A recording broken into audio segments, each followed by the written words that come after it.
Easy, Coop. For the love of all that's holy, please, in your instructions, say something about removing the 2x4s on the, is it the F piece of the roof, the last piece of the roof, and where were the other ones? On the egg nest? I think it was all along this wall. We read the directions like 20 times, and we put it up here, and it wasn't fitting. And I'm like, what? And then I had to take the 2x4s off. And now that I remember a video, I think somebody else's video with something about 2x4s. Oh no, it was the 2x4s that were on the floor that were sticking up. I think there were 3 of them. They were like supports or something. And the nesting box wall wouldn't go on. And I'm just like, what in the world's happening? And then the roof, I did the time lapse, and I didn't pull the camera back far enough. But in the time lapse, or in we're putting the roof on, I didn't even look. I just got the thing over my head and muscled it over. Oh, I forgot a screw. And then realized there were 2x4s on the F piece. And I'm just like, oh my God. So down 2x4s, 2x4s off, or 2x1.5, whatever, and then got it back up there. Let me turn the camera around and I'll show you a problem we had. How do I turn the camera around? How do you turn the camera? Where's that button? You kids in technology these days. What's this? Is that it? Nope, I don't know what that is. Anyway, let's see if I can do it this way. All right, right here between the nesting box in this wall is a, I don't know, what's that, 1/4 inch-ish? I thought maybe initially it was when you lifted up the nesting box lid, it needed something as far as some sort of, gap, for some sort of play, but it doesn't. I checked it several times. So, I mean, there's a draft coming in there. So I'm going to have to figure out, I don't know, maybe a piece of a trim or something, super thin trim, and just kind of maybe tack it up here, maybe glue it. I don't know. And there's a little bit on this one. I guess this is the trim that goes on top.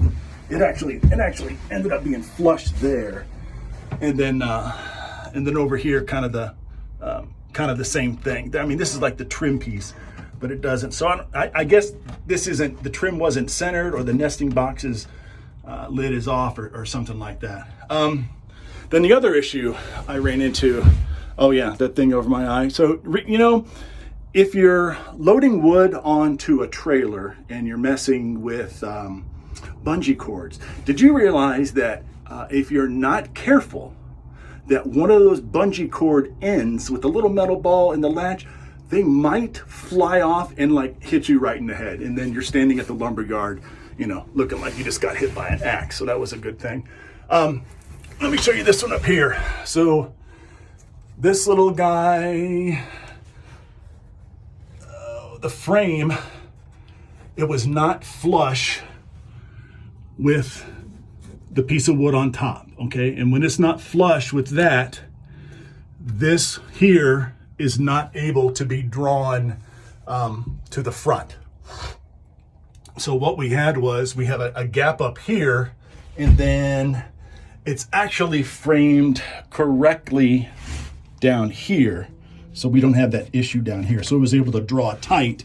And then, so basically, when you have your screw right here, regardless of how hard or how much torque you use, you can't move that piece of wood. So that caused a minor gap on the outside down here.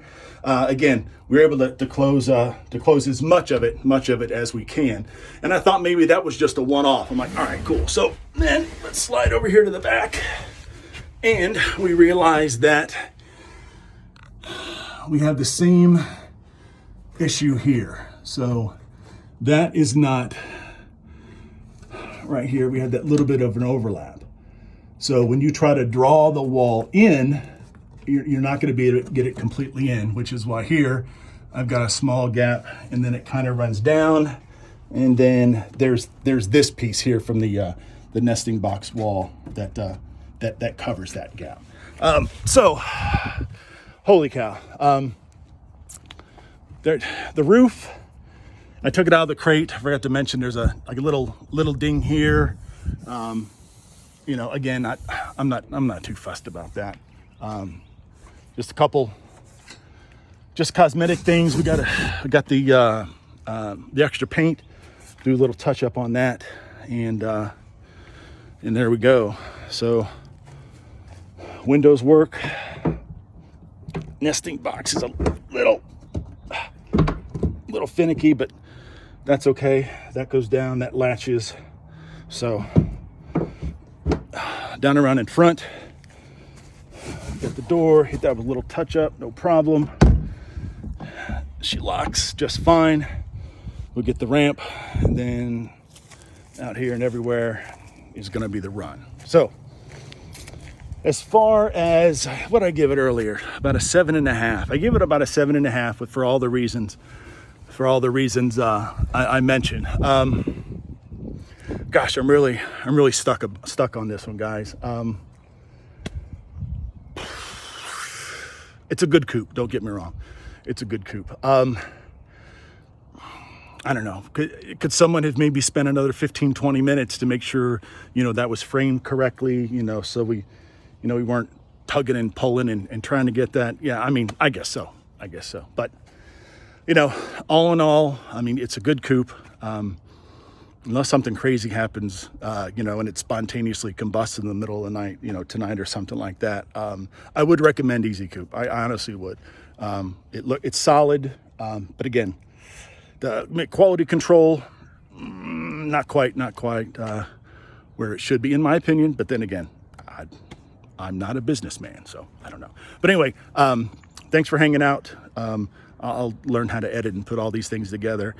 And then maybe the next video will be the calamity of me trying to build a run. I'm the guy that can't drive a nail straight, okay? So this is just gonna be an utter disaster. So stay tuned for a bunch of follies, and just feel free to make fun. What do people do? They're like, oh, leave a comment down below. What do the other guys do? Ring the bell, ring the bell, hit the comments, subscribe. I don't know what, I'm not involved with any of this YouTubing stuff. Haven't done in a while. All right, folks, thanks for hanging out.